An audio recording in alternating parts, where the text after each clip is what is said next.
সাগরপাড়ায় মাধ্যমিক পরীক্ষার্থীর ভয়ঙ্কর পরিণতিতে অভিযুক্তদের দৃষ্টান্তমূলক শাস্তি ও বাকি অভিযুক্তদের গ্রেপ্তারের দাবিতে রাস্তা অবরোধ করে বিক্ষোভ সীমান্ত এলাকায়।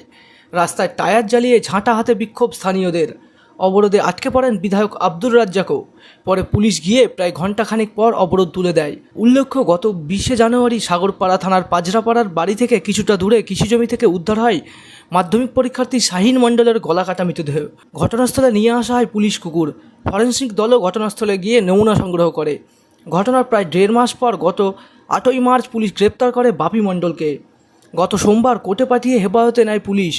এদিন অভিযুক্তদের কঠোর শাস্তির দাবিতে রাস্তা অবরোধ করে চলে বিক্ষোভ। কী দাবি গ্রামবাসীদের? একজন নিষ্পাপ ছেলেকে হত্যা করা হয়েছে, তার একজন আসামি গ্রেপ্তার হয়েছে। আমরা চাই প্রকৃত আরও যত দোষী আছে সকলকে গ্রেপ্তার করে পুলিশ তাদের ফাঁসি চাই।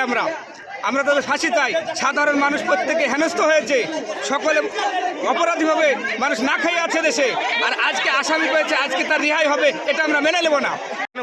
কেন করেছি? আজ শরীফুলের ছেলে বাপি মণ্ডল লেমনকে খুন করেছে। করার পরে বাপি মণ্ডলের মা মুর্শিদা বিবি বলছে যে 4টি বন্ধুদের কেন খুন করলো? তো আমাদের 4টি বন্ধুদের যদি খুন করে তো 4টি বন্ধুকে কেন তোলা হলো না? আর কেন বাপি মণ্ডলকে তোলা হলো? আর কেন এখন বলছে যে বাপি মণ্ডল 3 মাস পরে জামিন পাবে? কেন পাবে? এত বড় একটা খুনি কেন হচ্ছে জামিন পাবে? আমরা তারে ফাঁসি চাই।